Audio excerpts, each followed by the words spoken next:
I'm gonna have to dig that log back out of there.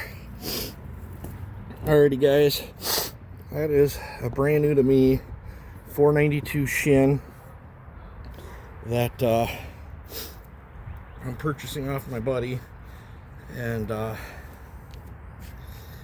guess to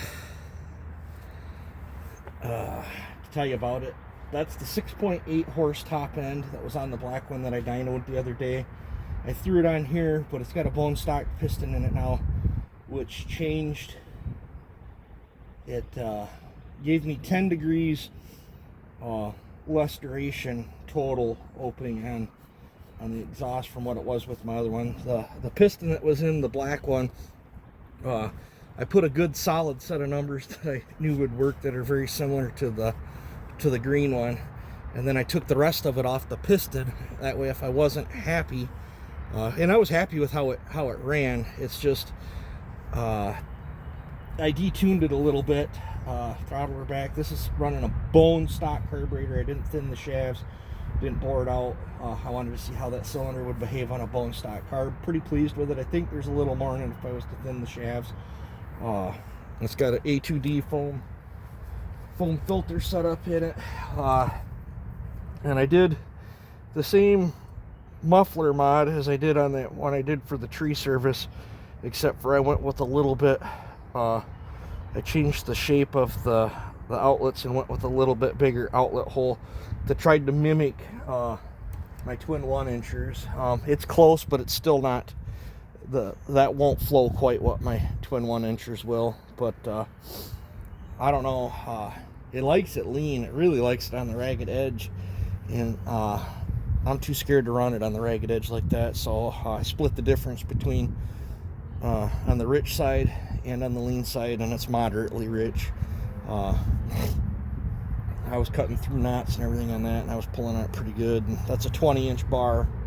I did put a 501 handle and rubber grip on this as well.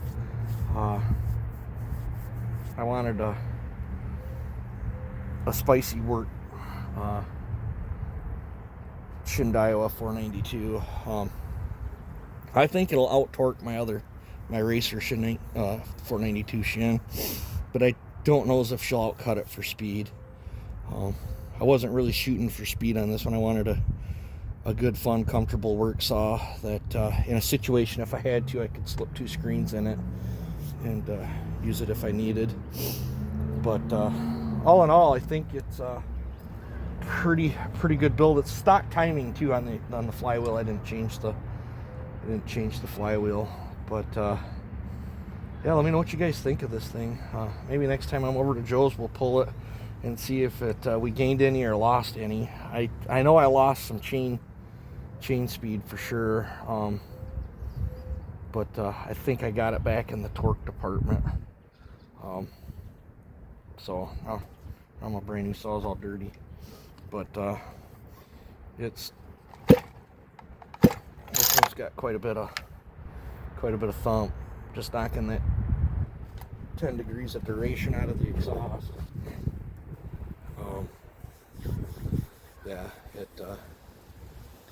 by swapping the piston, I lost 10 degrees of duration on the exhaust, and I lost 4 degrees of duration on the intake. The calmer back transfers are still open and the same. So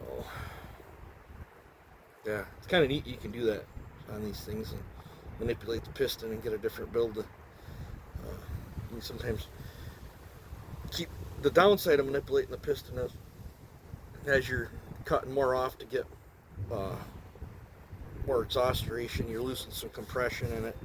It does mess with your squish band velocity a little bit, but these have a super narrow squish band anyway.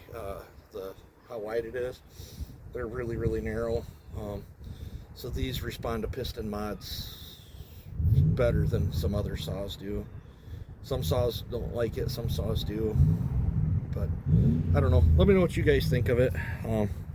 That chain's not the greatest either. That's just a used 20-incher I had sitting around. So I've blabbered on here enough. There's my spicy work build 492. You guys take it easy and have a good one.